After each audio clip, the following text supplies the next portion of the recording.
Is it better to honor death or to create new life? Well, we'll be discussing that and a lot more today on Systematic Geekology as we are reviewing Guillermo del Toro, I can't say his name, Frankenstein. Man, I'm excited for this one. I'm Joshua Noel, and I'm here with someone who can pronounce people's names. The one and only God of Thunder, Ryan Doze. Hey, buddy. Guillermo del Toro's Frankenstein. Pot of Thunder. Yes. Oh, man. Yeah, yes. But also, thank you for those correct pronunciations. Absolutely. Yeah, the recent thing I recorded, I literally just was like, here's the comic book, and TJ will now tell you the names of the author. Oh. I didn't even try. I was like, guys, I can't. I'm just so bad at names. You had to learn this in Bible college, Joshua, that the thing you got to do when you get to a name you don't understand is say it quickly and confidently. Yeah. And then get past it. You just got to get through the names you can't, like the 5-syllable old Hebrew names. You just got to breeze through them. Yeah. Yeah. Well, other than old Hebrew names, Ryan, what have you been geeking out on lately?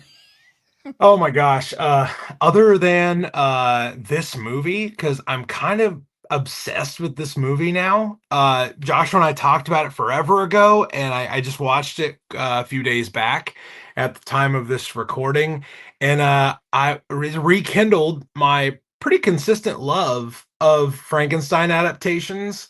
But this one just kind of set me into the stratosphere trying to think of, all the different bits and pieces I can get out of this. I've also been just going back and revisiting some of their gothic horror inspired things. I reread a few Edgar Allan Poe short stories today. I don't know if that counts as like what I've been geeking out about. Man, what a flight. Yeah, well, in my defense, they are short. They are written at the length of story that I can those pictures. understand. So, I've been reading a few Poe stories. I have a volume by my bedside that I was like, yeah, this kind of gives me the Frankenstein vibes. But I've been watching a lot of horror movies and I don't know, just kind of like spooky stuff. I'm like on a Halloween hangover right now. I don't want Halloween to be over with yet. Man, it's just Thanksgiving season for me, and I just can't think of things that aren't Thanksgiving.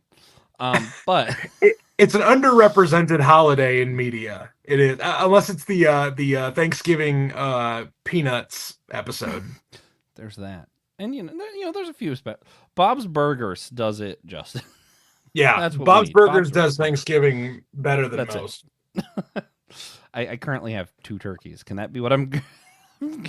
2 old turkeys. You have 2 turkeys? Yeah, Food Lion had the sale. They were like $3 or $4 each, and I'm like, geez, it's a whole turkey. How many pound turkey if it was $3-4? I mean, it's like, Oh, it's like a full turkey. You're not, like a full turkey. You didn't get tricked with like a guinea hen or something like that. No. It's like I think you had to spend $35 in other groceries before the sale. That's where us hangers on. Like I'm a hanger on in the bread business. We make dinner roll money around this time. That's what they get you is with all the sides. But the best part of Thanksgiving is the sides anyway. Turkey. But that was a controversial statement. Wow. Okay. Only for me personally. I love turkey. I live for turkey. Okay.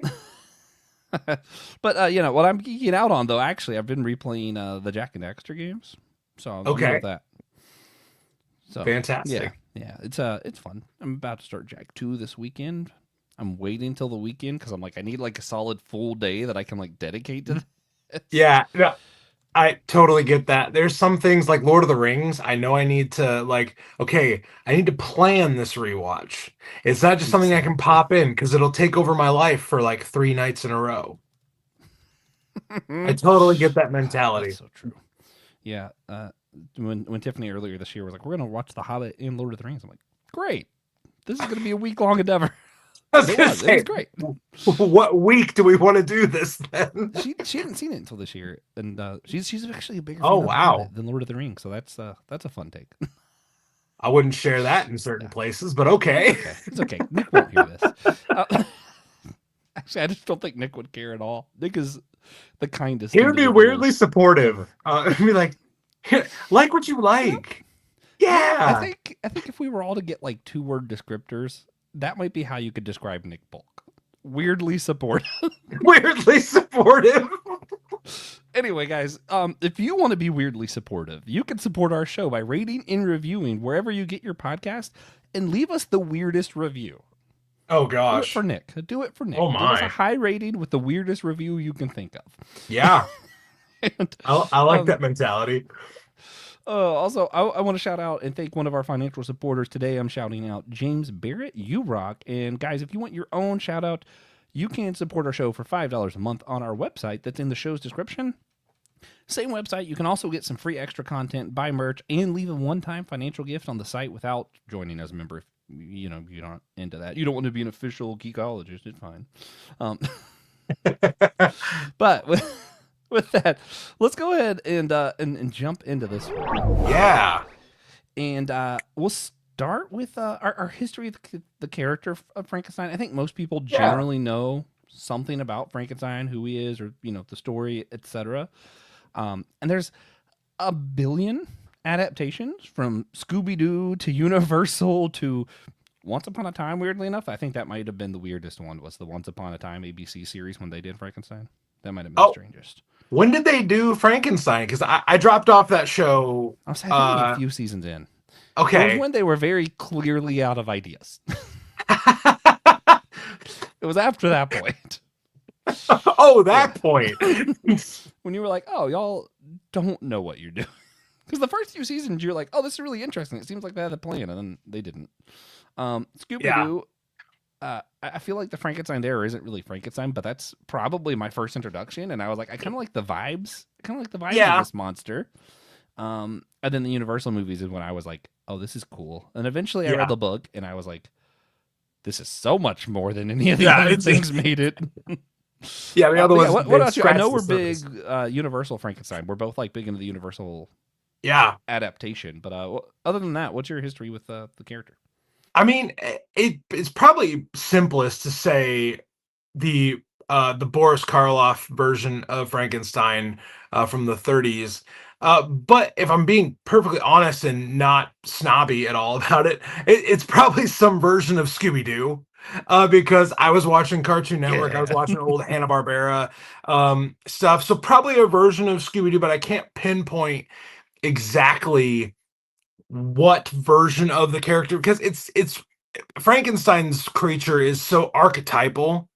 And it's not like you're not referring to one version of it. You're kind of referring to an aesthetic of it. But I was looking around. I popped away from the screen just for a second to see if I could find some of my Frankenstein memorabilia around my my desk area, and I cannot find my coolest bit of Frankenstein memorabilia. I have my copy of the book, my Barnes and Noble Classics version of the book. And I need to, after seeing the movie that we're going to talk about, I need to reread the book. I have not reread the book in many years.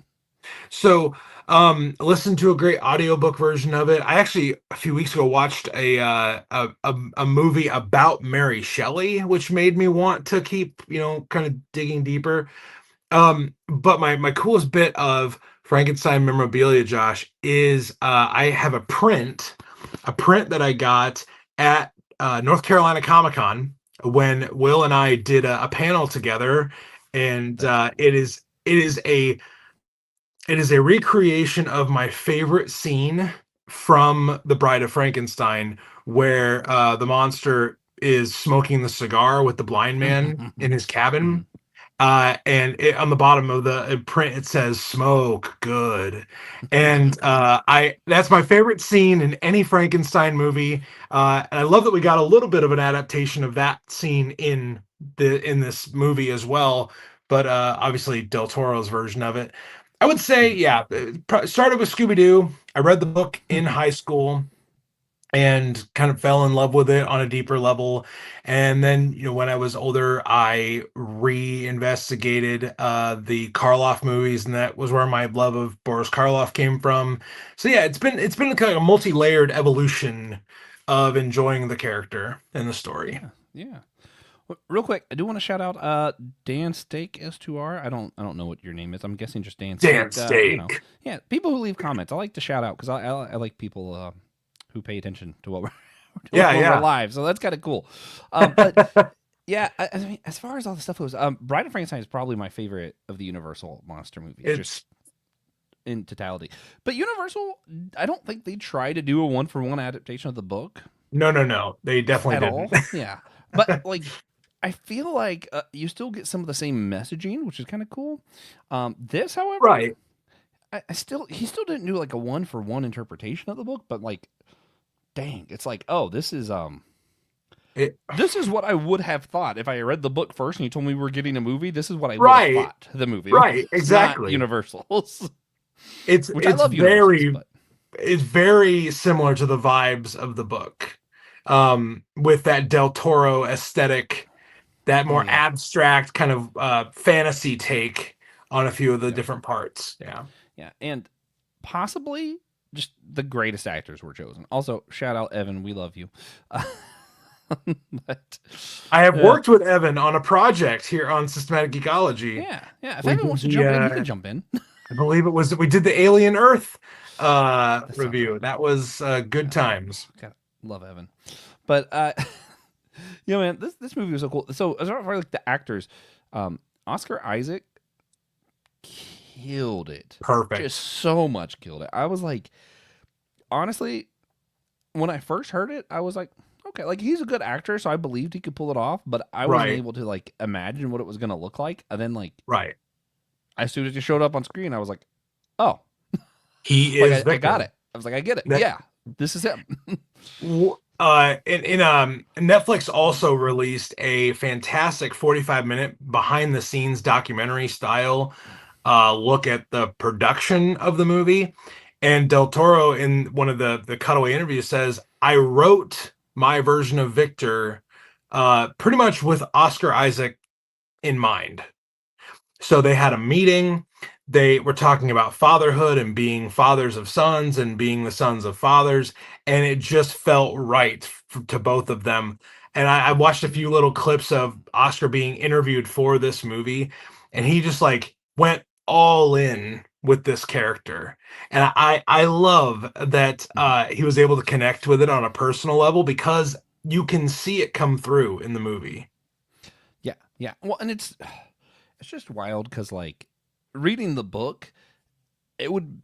I had a hard time. I would not want to be the person to try to make it into a movie. I'll put it that way. Yeah, Because like Doctor Frankenstein, like you get points where it's like, oh, okay, so this is just an arrogant jerk, and then you get points where it's like, oh wait, no, he's scared of his own mortality, and then it's like there's right. just so much to him that I'm like, I don't know. I feel like he needs like a whole TV show, and then we just I the mean, film just comes out. And I'm absolutely. like, oh, I guess if you just have this good of an actor and this good of a director, you can make it happen. Absolutely. They were Yeah, they were so wild. locked in on the themes. And I think that's really where Oscar Isaac in his performance really shone through the most, was getting those themes to come forward of the fatherhood, the loss, the grief. He nailed it, man. I thought he did Yeah, awesome. God, it was great. But we got a side tangent because we're excited about talking about this movie. We talked a little bit about our history with Frankenstein. I do want to hear Yeah. some of your history with the man whose name I can't pronounce who directed the film. Guillermo del Toro. Guillermo. Uh so personal history with Guillermo del Toro. I I would say the first movie I remember of his going to see on purpose, like knowing it was him, was probably Pacific Rim. But retroactively, I did see the first Hellboy. So I really Ooh, enjoyed Hellboy. Um, and I'll be honest, I'm not like a dyed in the wool Guillermo del Toro stan, so I don't know every single thing he ever made. But I have seen his Pinocchio, and now I've obviously seen his Frankenstein. Pacific Rim is a guilty pleasure movie for me because I love giant robots and monsters fighting. His Hellboy is fantastic. But now I gotta say, him doing Frankenstein shoots right to the top of my favorite things he's ever done or directed, brought to life. But yeah, I would say I have a nominal, casual relationship with him as a filmmaker. But this movie definitely makes me want to go back and revisit other things. Yeah, yeah. I um I am just as bad with movies as I am with comics, where like I just like enjoy the thing, and then later Yeah. someone tells me the directors or the writers or whatever, and I'm like, oh, that's cool. No, it makes perfect Like, sense. it's so funny that I've had favorite directors and favorite authors and stuff, and even colors like artists for comics that I just like. I didn't know they were my favorite. I just am like, Right. oh, I like this style. I like this style. I keep owning the same thing, and eventually I realize, wait a minute, this style that I keep getting is all the same art. Yeah, it's like Yeah, like so specifically, Guillermo del Toro. I think I said it quick enough. That no, you, it you was nailed really, it. it was just like we were talking about like how much I like Crimson Peak, and then I was talking about like Hellboy, and then teacher was like, the same guy helped with Puss in Boots for a little bit. I was like, what? What are you talking about? He's like, all these movies you're listing, they're all the same. I'm like, wait, what? Yeah, he's like, it's Guillermo del Toro, and I was like, oh, The like these the aren't like the my favorite movies. They just happen to all be movies that I really like, and like I was like, oh, I guess I do enjoy this guy. the the real shame the shame that is that I've not seen The Shape of Water yet, and I've not seen Pan's Labyrinth yet. Yeah, I haven't So seen Shape of Water. Pan's Labyrinth is great though. and Shape of Water is kind of his version of another universal uh creature, like the creature from the Black Lagoon, which is another Oh, great movie. that does make me want to watch that. I believe 1954 is the original Creature from the Black Lagoon. That movie is awesome. It's fantastic. But I need to see Del Toro's Shape of Water, and I need to see Pan's Labyrinth, which are probably the two movies he's the best known for, but I have not seen. So, Yeah. Well, I love Hellboy. I love Crimson Peak. I love there are a lot. I just don't think like I don't know. Blade 2 apparently he's on. Sorry, I just had Google pulled up. I'm like, I didn't even know that. Yeah, there's a lot that he's on that I'm like, I like. I'm yeah, just not the kind of person who follows directors like that. That like there's sometimes that, like knowingly, obviously you don't obviously you know knowingly do Tim it. Burton. Yeah, like there are some that you'd know. There is Yeah. no mistaking a Tim Burton movie. Like you can't watch them and be like, was that Tim Burton? Like, no, you know. There is absolutely no way you Yeah. don't know. Well, usually his name is before the title of the movie too. Yeah, that Yeah. helps. It helps. Yeah, Yeah. like yeah. Well, like like Dr. Seuss when it comes to like illustrations. Right. I'm like, there's some people they're unmistakable. You Um, just know. yeah. So past that, I'm trying to pull up this outline so I know what I was. Okay. This is a fun one. So I'm going to do a little bit of groundwork for this question though, Ryan. Yeah. So we went into this movie. My wife went. She doesn't go to a lot of movies, but she likes the guy from Saltburn that plays the creature. What's his name? Jacob Elordi. Yes, yeah, yeah. She likes him, so she was like, "Oh, sure." So we went and watched this movie, and she's like bawling by the end. Oh And she's like, wow. I didn't know that some Frankenstein movie was going to make me cry. And Way I'm to like, go, and I Tiff. was like, yeah, that's what this movie is. And like at first she was like, I don't know why do we watch that? But now I think she's like all like I think she's seen it more time like significantly more than I have because she's watched it since it's been on Netflix a few times.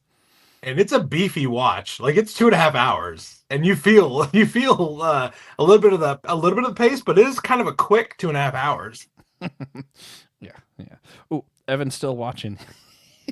He's like, I think he's still talking about Guillermo del Toro. He says, I love he's public about his love for Jabba the Hutt and how much he wants to make a gangster Star Evan, I would Listen, I'd watch the it. crap out of that. Yeah, me too. That'd be great. Oh man. But yeah, so all that backstory, like, do you think because I do think a lot of people have this kind of misconception that like, oh, it's I feel like we almost just associate Frankenstein's creature with just campiness in general, because Scooby Yeah. Doo, Universal films. which isn't obviously the vibe that the original story It- had.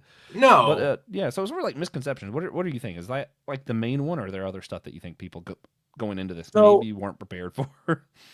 here's the thing about the campiness versus the seriousness of both this movie and Shelley's original novel. And I believe the original two Frankenstein Universal movies are actually quite dour Yeah, yeah. and very that they haven't leaned into the camp yet, full send into the camp. But I think those two aspects of the archetype of the creature can exist together. Like I love some of the campier versions of Frankenstein. Like the Hotel Transylvania version, I love. Like Frank, I love that version I because still haven't seen those movies. he is, well, there's like 1,000 of them now, I'm just so so good luck ashamed of catching myself. up.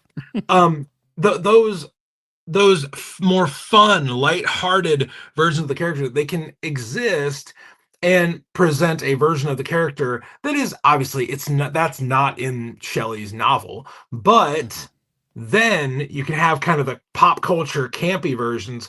But then when a director that's as gifted as this, and a cast that we didn't even mention, like Mia Goth is in this movie, Christoph Waltz is in this movie. It's Yeah, just cast is insane. it like you have pros on pros on pros in this movie.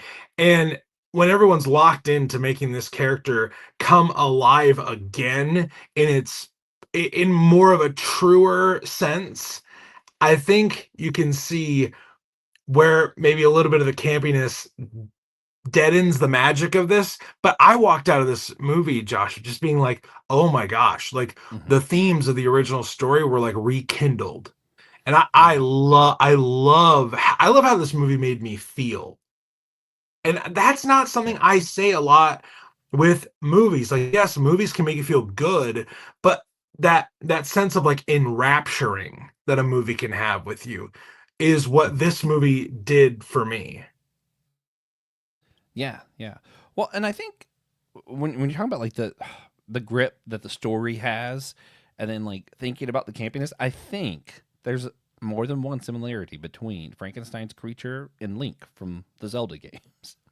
Not Okay. only do they get mistaken for thinking that it's Zelda or Frankenstein when it's Frankenstein's Oh, that's creature and then true. Link, Yeah, yep, yep. but but also I think both of them, when taken out of the story they were meant for, I think almost have to be campy. Like you have a creature that was just kind of put together from different body parts who doesn't understand what's Yeah, going on. Like if you take it out of the story and the world that it was formed for, like that character is going to be campy. It's going to be a little silly. Like, oh, he's alive again. He's alive again, right. again. You know, like eventually Yeah. it's like, really?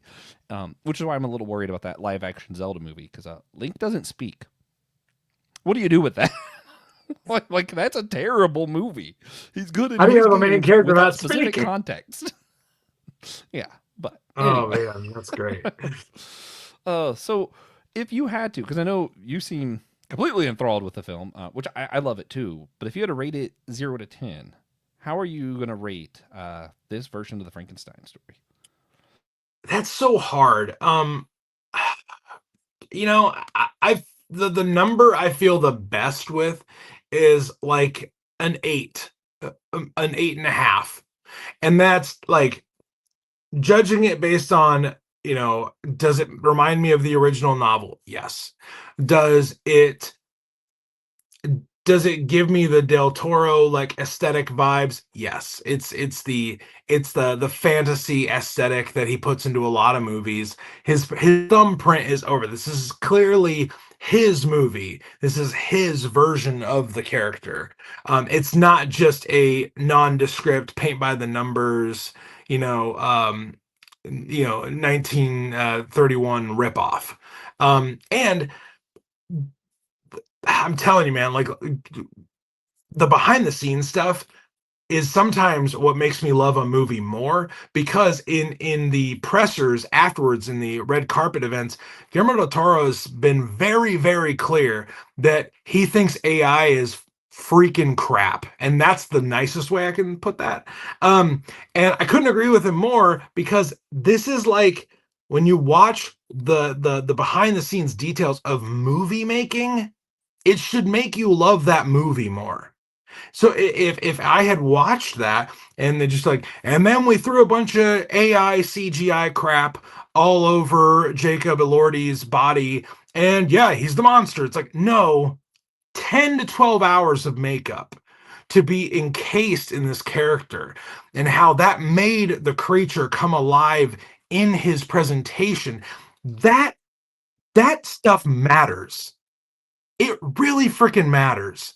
So no, it is not the same. Like people that, oh, we can generate an image that will look just as good. No, you freaking can't, because there's no soul in it. So when Jacob Elordi puts on all this makeup and they're creating this character out of him, his soul is going into that performance and you feel it. There is a distinct human difference. And just like, creation, creator, I love that the story cannot help but bring up themes of creation. And I love that in the creation of this movie, it created in these actors and these production people so many different emotions and feelings. So eight, I'm 8.5, 9. I don't know, man. Like, Yeah. I don't think this movie fails. Yeah. Yeah. I'm glad you explained for a minute, because I was like, I am a really big fan of AI, but not necessarily for CG creation or making videos. Just in general, I think the technology is actually incredibly useful, and we got a lot of improvements and things we need to do differently with how we're using it. But that's always the case with technology, I feel like. We use it for dumb things instead of what it could be Can we used have for. sex with it, Joshua? That's all we want to Yeah. know about Yeah. technology. Well, and then it's like, hey, we have this really cool thing. It's not quite done yet. Let's go ahead and use it. What if we like perfect the thing, and then like What if once you we know what it freaking is, didn't? what if we It's the thought it's about the what it was before we just released it?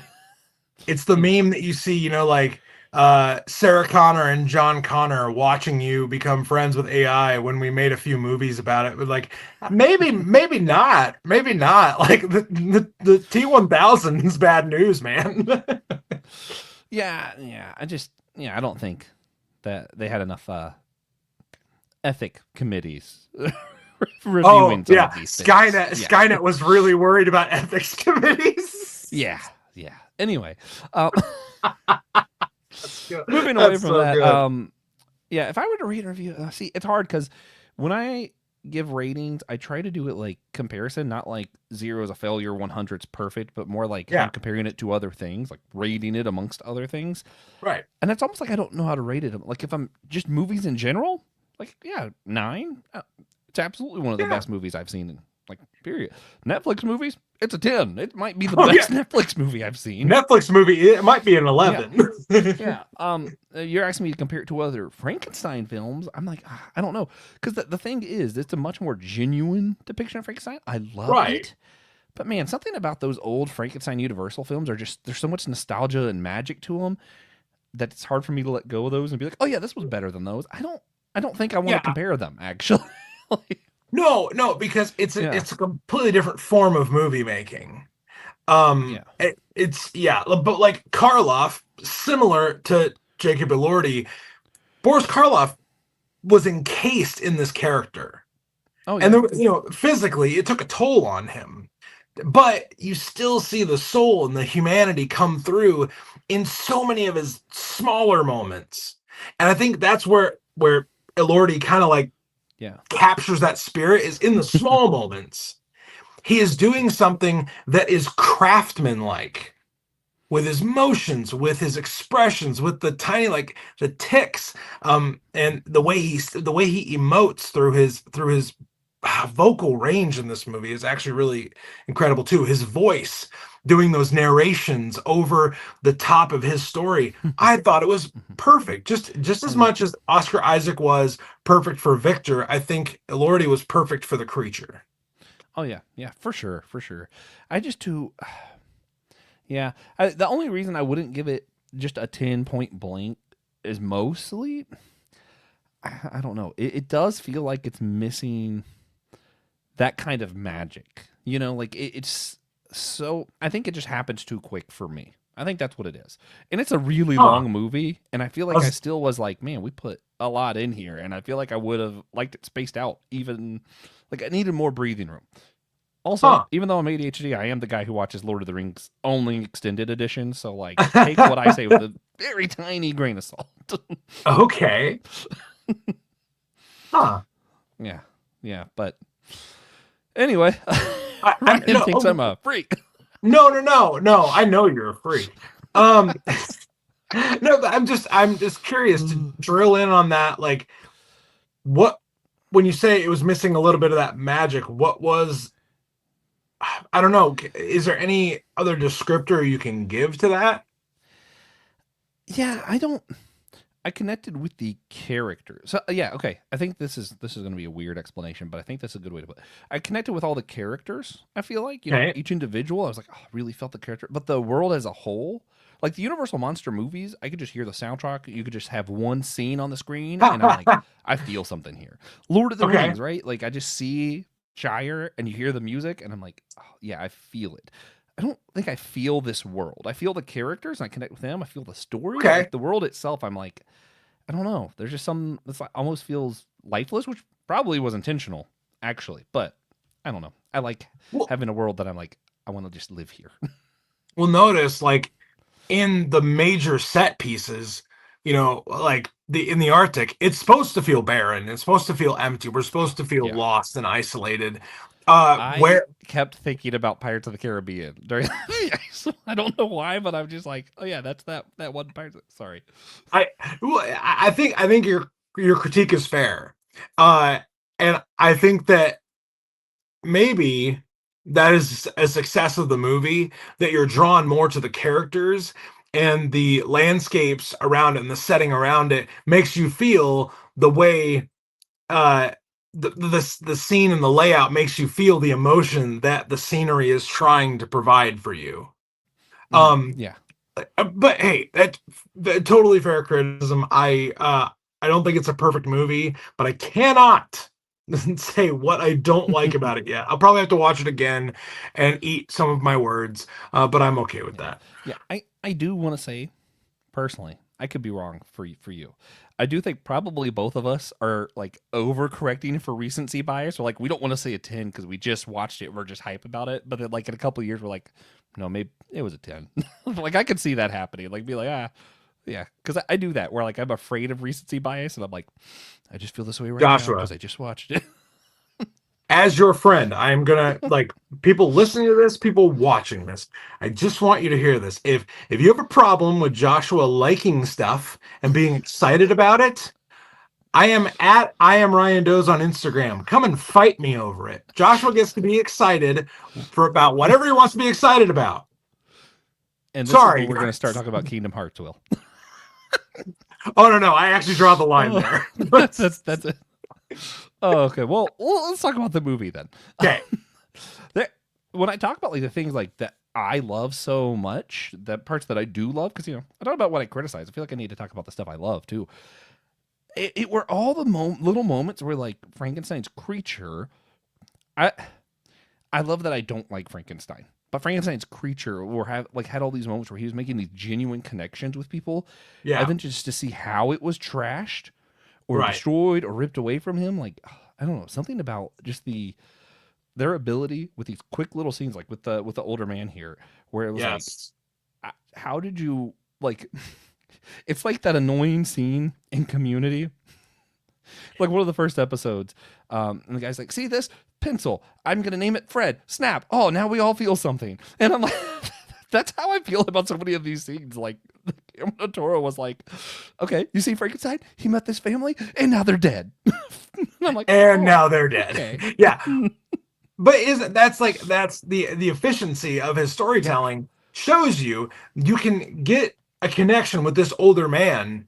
And I this scene, like I will say I have Oh, more of an emotional connection with it in Bride, but I loved that they made me care about this scene. I love that they drew the strong the strong dispositional comparison between how Victor becomes his father when his creation is not what he envisioned, or the circumstances of his creation growing up isn't happening as fast. He's not learning as fast because Victor at the beginning can't, he knows some things, but he can't tell, what does this valve in the heart do? And it's like, okay, you get a whip on the face. That's what Victor ends up doing to Mm. the creature, but nobody else in the movie does that. Only Victor does. So when the old man in the shack meets the creature, he has nothing but friendship and camaraderie and understanding for him because he feels with him. He's not trying to have the creature become something else at an expedited rate. Elizabeth, Mia Goth's character, does the same thing. Mm-hmm. She shows him the compassion that Victor just will not. And so I love the scene like with the old man, and it made me feel like the scene in Bride makes me feel. And I feel sadness because the creature has finally found someone that is willing to sit with him, understand him, speak with him, not speak at him, to teach him, to be patient. And like, wow, as a parent, holy cow, was that convicting. Mm-hmm. Yeah. Um, yeah, I love that scene.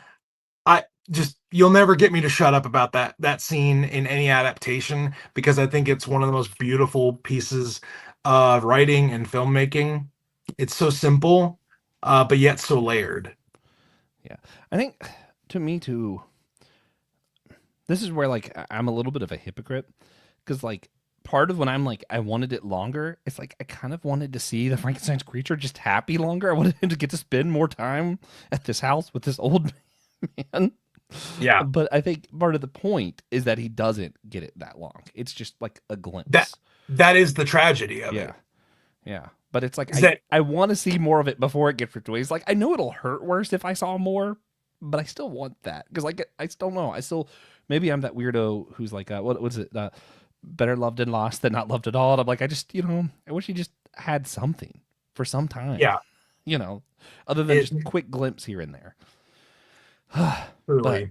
anyway, I mean that it is a tragedy. That's the point.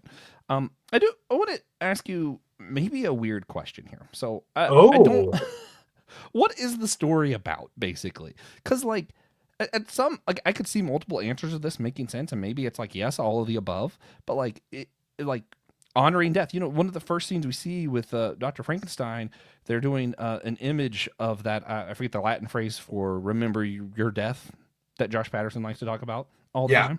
Yeah, they're doing one of those like art pieces, and it's like okay, so this is what it's about. And he's like creating life, and he's trying to deny the fact that he will die. And he's like, oh look, humans can be immortal.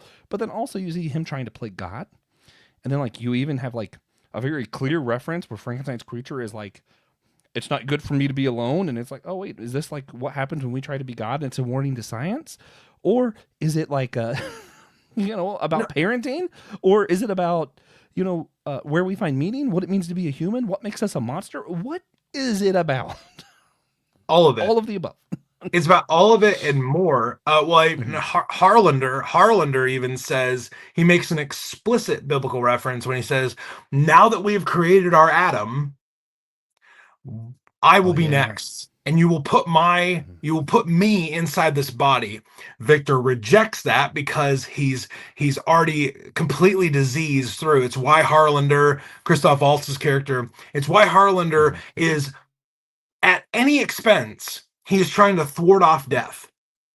He is willing to throw any amount of money, any amount of resource, any amount of power and control that he has. He's throwing it at Victor so that Victor can save him from the death that he knows is coming. That is Harlander's motive. And for some of us, we read into the story ourselves. Maybe we are trying to thwart off the death that we know is inevitable. Or maybe we're Mia Goth's character Elizabeth, where we see the beauty in the small things and we're willing to interact with the world with empathy, with this wonder. Wow, she's studying insects, and Victor is completely like studying insects. Like I could have swore you were just picking up romances in the market. She's like, no, I'm intrigued by the finer things in life, which is why she encounters the creature with such empathy, because he is a large hulking figure, but he is also small in a way where his understanding and his experience is small. So she interacts with that with compassion. So you can look at it that way. You can look at it through Victor's lens of trauma, losing the one person in his life that meant the world to him. He loses his mother in a situation of childbirth where his brother is born, and he and his brother have Yeah. a strange relationship because of the circumstances of William's birth. So Victor loses a mother. William gets all the love of a father that Victor never had, and he loses his mother in the process. So I'm going to refer to the behind the scenes Netflix documentary that everyone should go watch. It's called the Anatomy of Frankenstein, something like that. Anatomy Lesson. It's called Anatomy Lesson.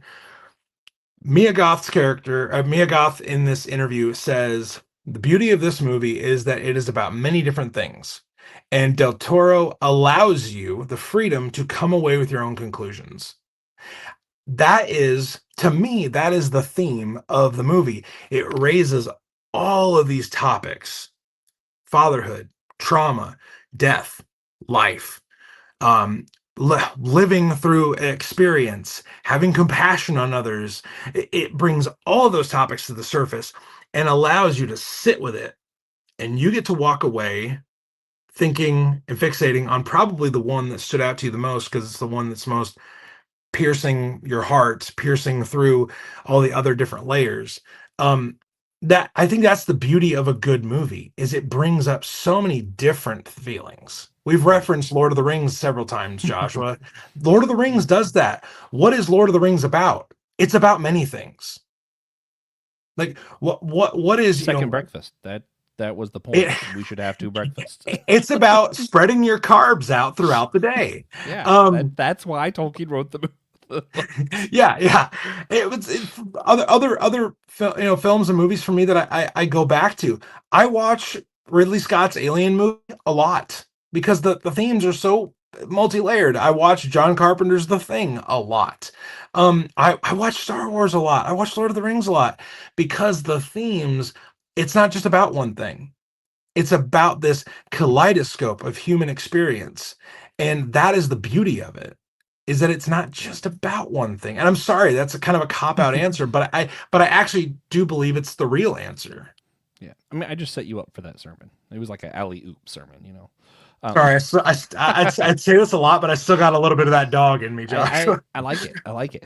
I'm a little curious if the reason it's called the anatomy lesson is just because Frankenstein, with body parts, or if it's a nonchalant nod to that Swamp Thing story, because that would be kind of cool.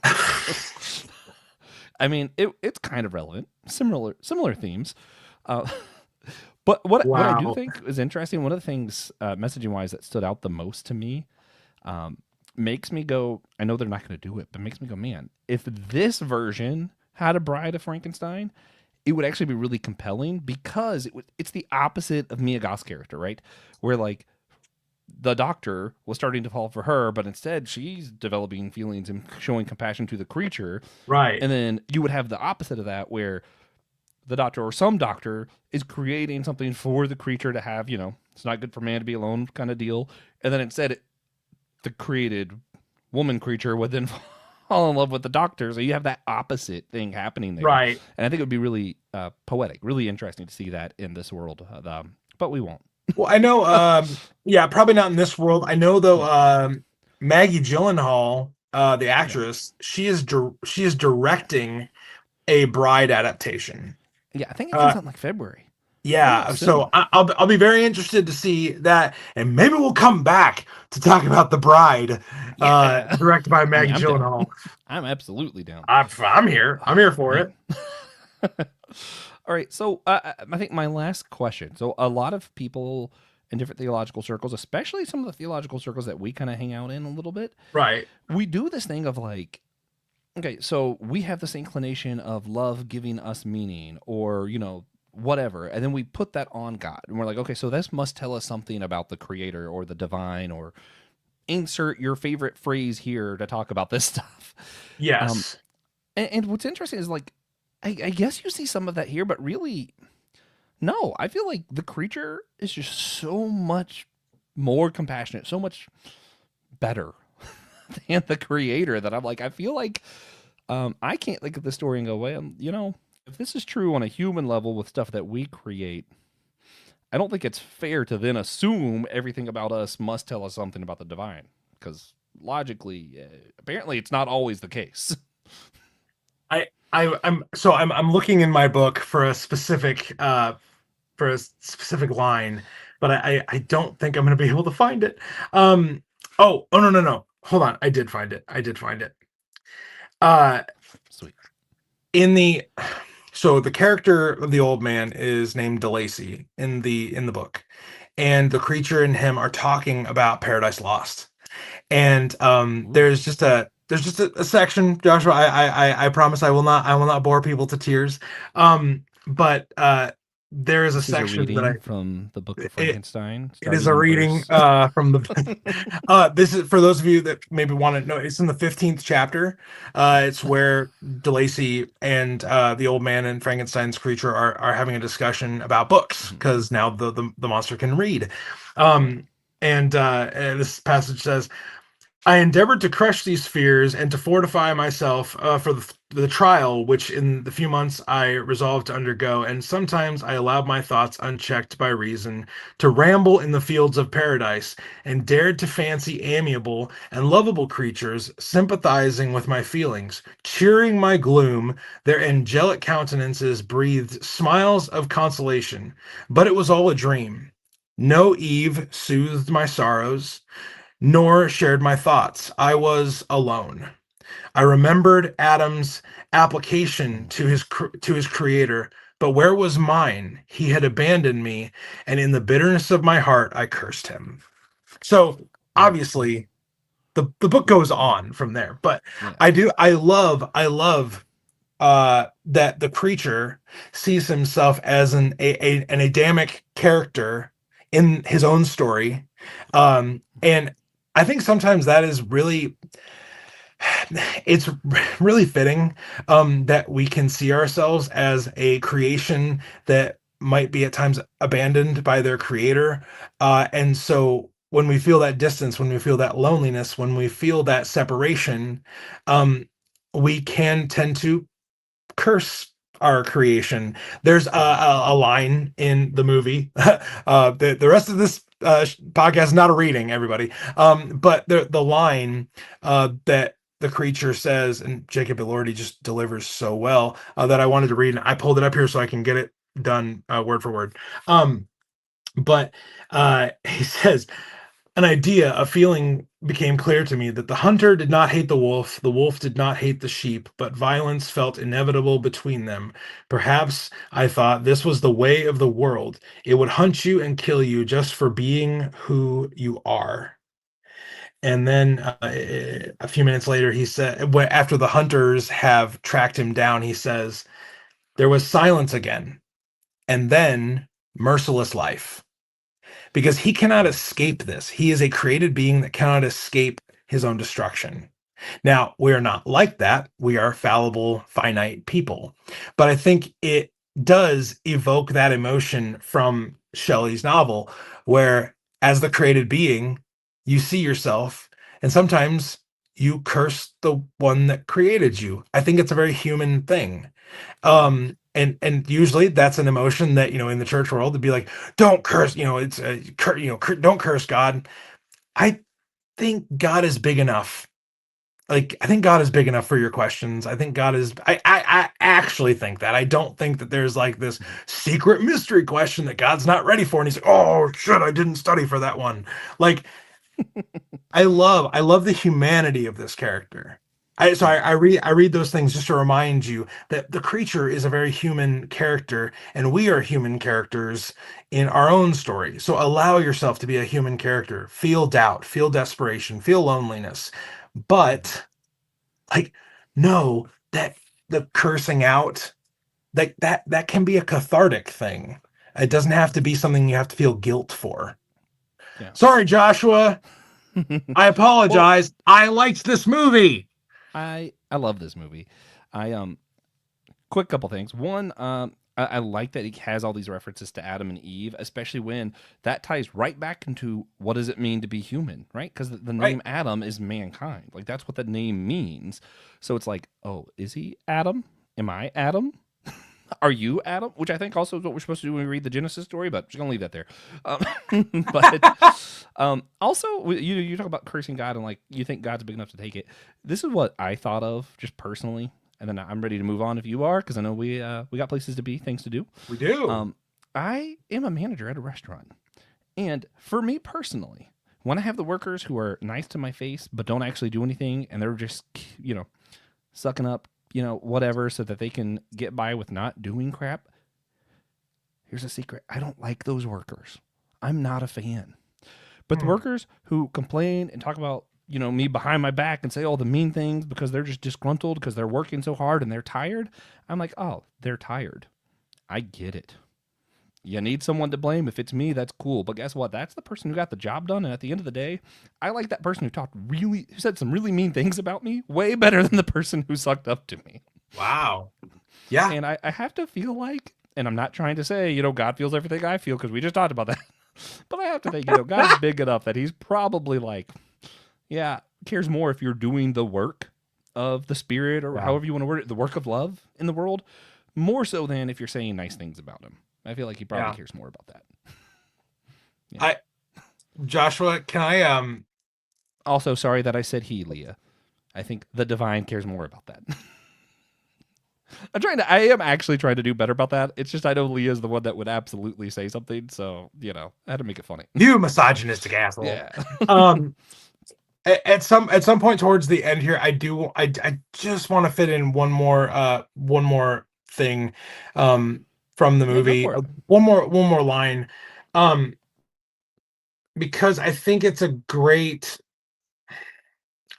description of what you're talking about, that realness, that not sucking up, maybe approaching people with genuineness. But then I promise everybody I will move on. But this was a powerful moment of the movie, and it does come from the scene that I've already Oh mentioned yeah. 1,000 times, where the creature says he goes away, and he investigates his beginnings, and he comes back to the cottage, and he says, oh, I'm gonna try not to cry. Um, I found what I am made from.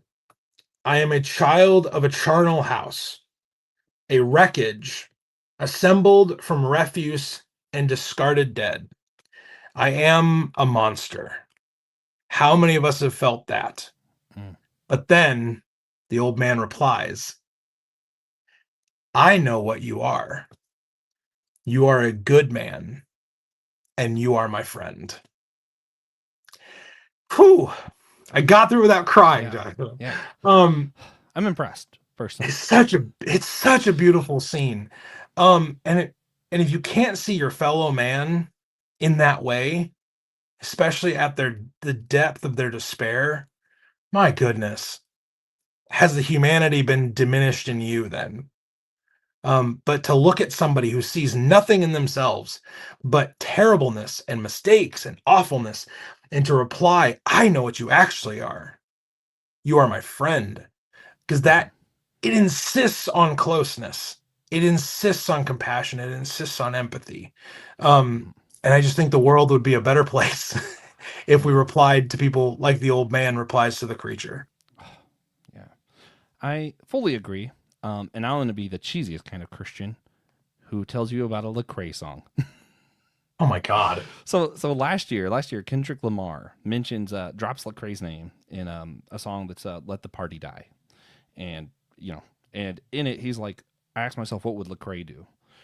And Lecrae actually does eventually end up with a verse back at this song, and It's like the opposite of rap battle. It's like rap compliment back and forth. Rap compliments. I don't know.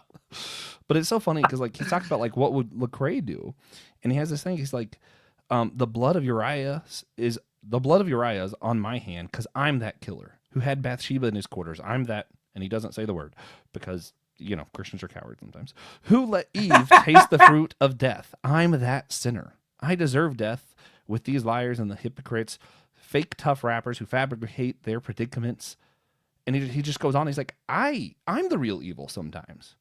And I think, sometimes I think it is cathartic to confess to God, be like, hey, you know what? I'm lowly.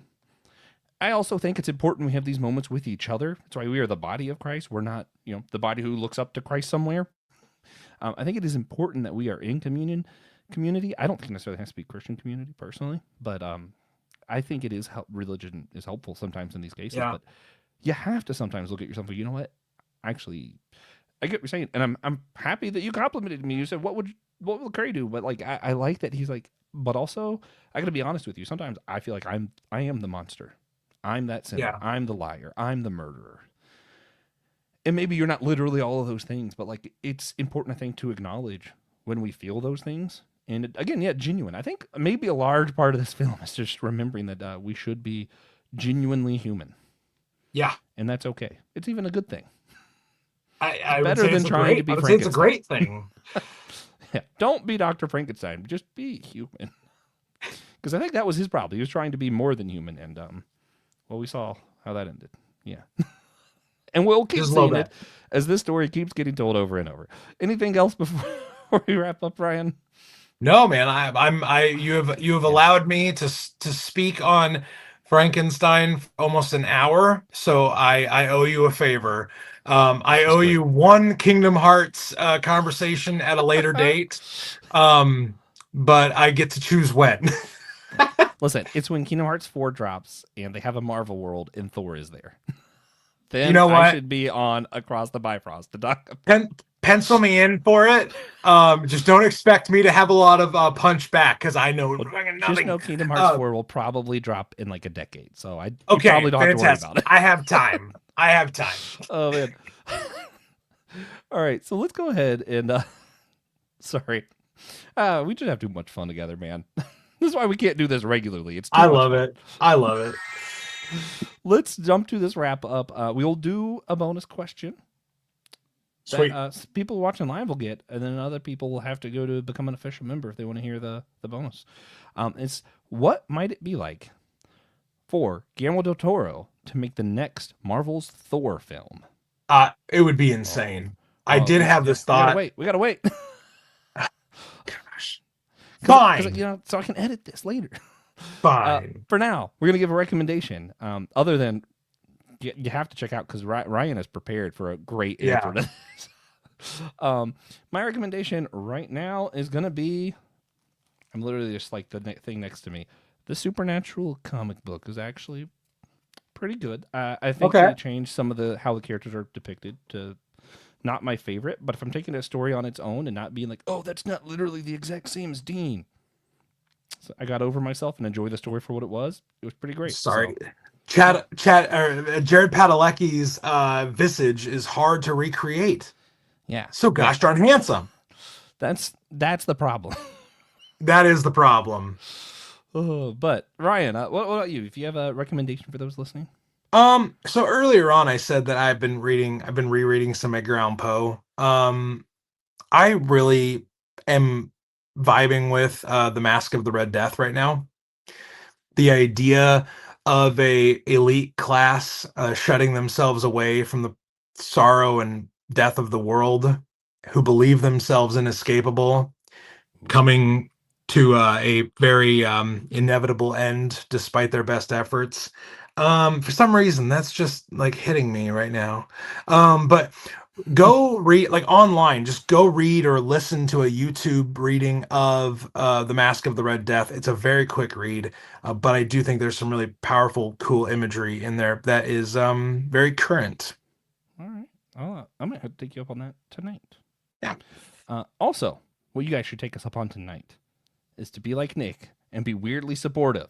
Yeah. Review our show wherever you get your podcasts. Again, Give us that 5-star rating, and please give us the weirdest review you can think of. I really want to read some of these. I'll read them on air if they're weird enough. Yeah. Also, again, thank you all of our financial supporters. Today, we're especially shouting out James Barrett. James, you're amazing. Thank you so much for your support.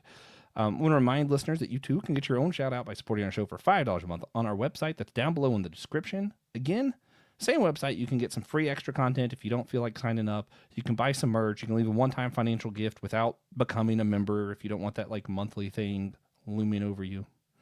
I get it. And James, you beautiful son of a gun. Thank you. Yes, James. I don't know. Why'd you say that like it was a question? James is making me think of Adventure Time. There's someone in Adventure Time that's just James. Okay, anyway. For now, though, James, I hope I remember what I'm thinking of. And I hope you guys remember that we are all a chosen people, a geekdom of priests.